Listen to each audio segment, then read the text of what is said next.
I was truly impressed by the MDMX mixer from Menura Audio in Germany. It is a truly modular mixer, which you can configure to your exact specification on their website.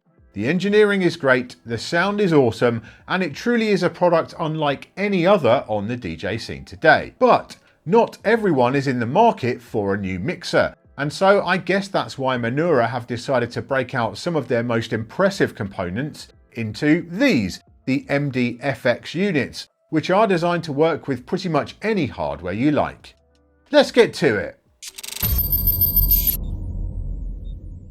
There are two types of MDFX unit, the ISO 3 isolator and the HPF/LPF filter. They both cost the same price, €379, although at the time of making this video there's a €50 pre-order discount in place. That's firmly in the ballpark for a desktop isolator. Most of the others on the market are around the €400 mark. There's nothing to really compare the filter to though, as we haven't seen a new one of those aimed at DJs for many years. I say there's two types, but there are actually four models, as each unit is available in either a horizontal or vertical orientation, with the pots and labelling aligned for that specific layout. I love this. As someone who prefers his decks as close as possible to the mixer, I'm definitely a horizontal guy, but if you want to run the units up the side of your mixer, then you can choose vertical.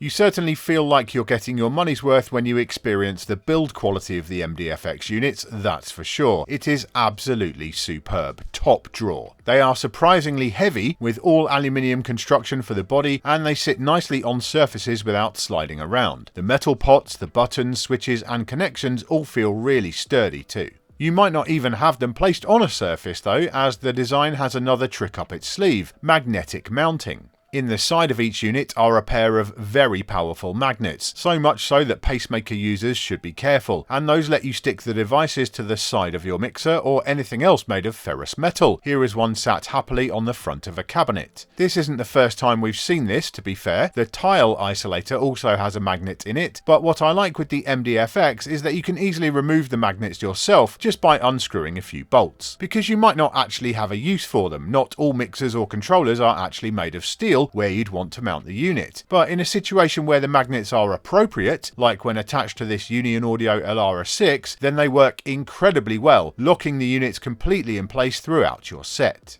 The connectivity is great here. Each unit has a pair of 1/4-inch jacks on each end, with one pair for input and the other for output. These can be used unbalanced or with balanced signals, so you have total flexibility as to where you place an MDFX in the chain. You can run it between a source and your mixer, on a send and return loop, a master insert, or even, thanks to the balanced connection, between your mixer and the sound system. If you buy both the isolator and the filter, Menura will also supply you with this extra connection kit, which means you can pass through audio and power from one to the other for a really clean setup without extraneous wiring. Speaking of power, I rather like the setup for that here too. The units have USB-C connections and run off 5-volt USB power, so you don't need a crazy powerful brick. And those USB connections are symmetrical, which means you can plug the power in at either end of the unit. All of this makes the power situation just very convenient all round. When it comes to sound, I have just one word to say: clean. And that's what I was looking for here, something which wouldn't colour the signal passing through it in any way, and that's, from my testing, what Menura have delivered. I have no qualms about placing these at any point in my signal chain, and indeed at most of the gigs where I tested them, I put them between my Rain Performer and the sound system using Isolator jack cables, and I was delighted with the results. One final note before we get to the demo. I've had these in hand for a few months. They are prototype units, and the one area in which they don't match the released versions is with the knobs, or rather the inserts behind them. The shape and design of the knobs has not changed, and I'm cool with that. They are unique whilst also being very functional and ergonomic. On my units though, the inserts which interface the knobs with the pots below are too soft, leading to a spongy feeling at the end of the travel. Menura have assured me that's been resolved for the final release, but I can't give a full opinion on something I haven't tried, so I'm going to take their word for it. Certainly they've always lived up to their promises in the past. Regardless of that though, the pots below are a traditional metal splined type anyway, and feel completely solid, so if you aren't a fan of the knob design for any reason, there's nothing to stop you swapping them out for ones more to your taste. Right, let's give you a demo of these things in action. I'll show you how I've got it set up first of all. I have them attached with the magnets to the front of this Union Audio LR6. They're actually off the desk and they're not going anywhere at all. Like, this connection is fantastic, absolutely superb.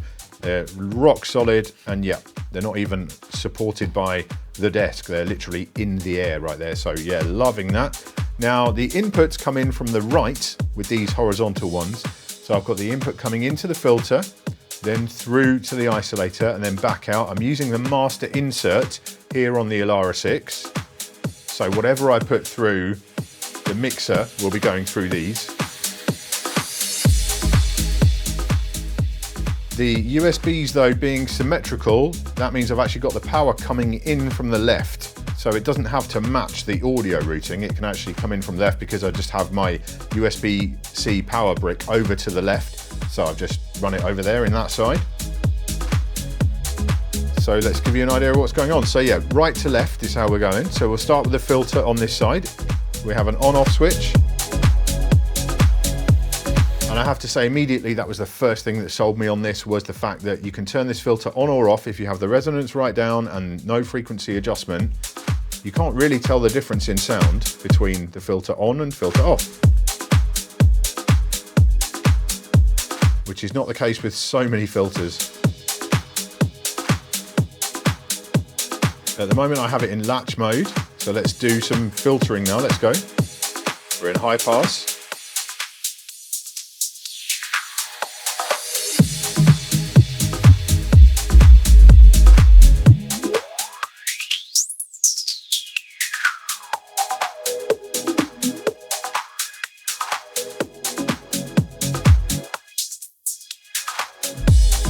If we turn it to that momentary mode,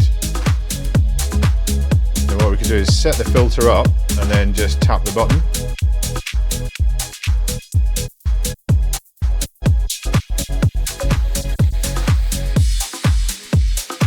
That's not a way I would typically use a filter, but it's there for you if you want it. Show you the other modes. So we've got the low pass on the other side.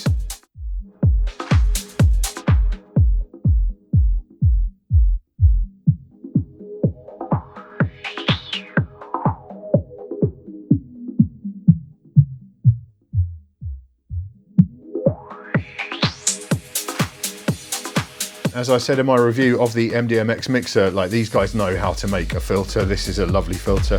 Then you have a third option, which is like your band pass in the middle.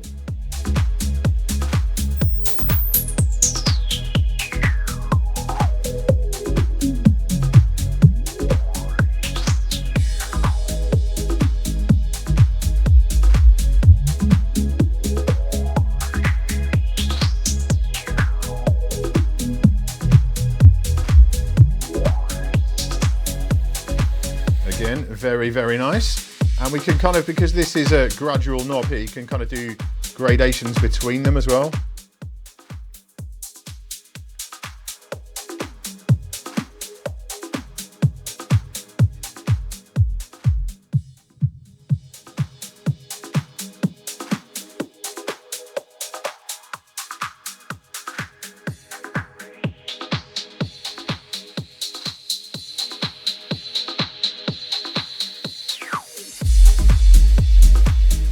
So yeah, very, very powerful filter indeed.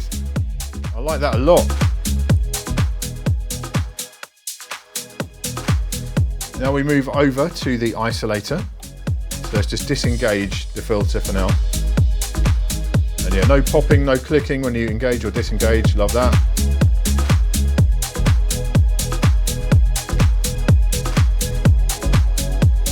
With the isolator, there is this kind of millisecond or so delay as you disengage or engage it, but there's no clicking or popping.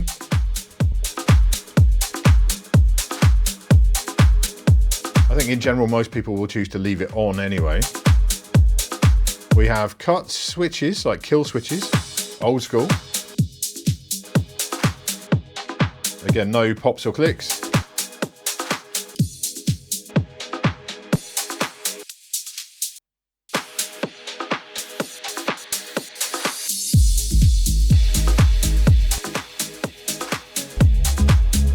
The isolator itself.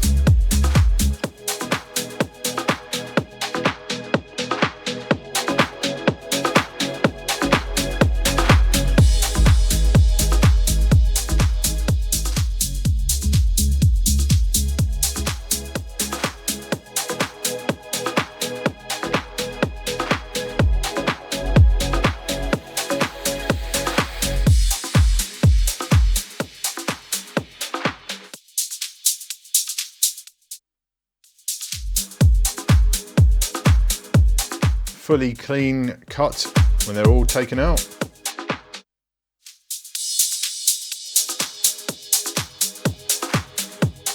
The boost is not the most aggressive thing I've ever heard.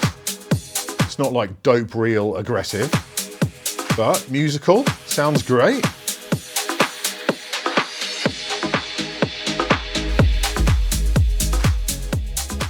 At my gigs, I've been using it playing mostly kind of disco-y stuff, and yeah, it works really nicely for vocals. Which there's no vocals on this track. I'm not going to sing for you.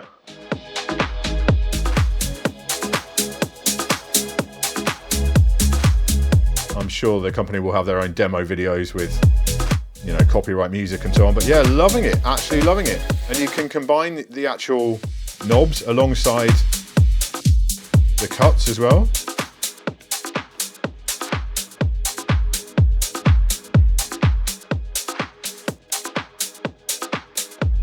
And of course, if you have both units, you can combine the filter, so the filter is going to feed into the isolator.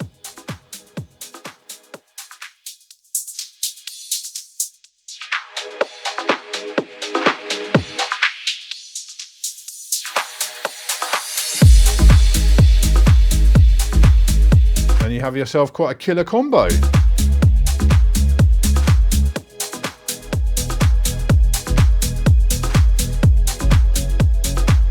Both these units very, very playable. Great sound.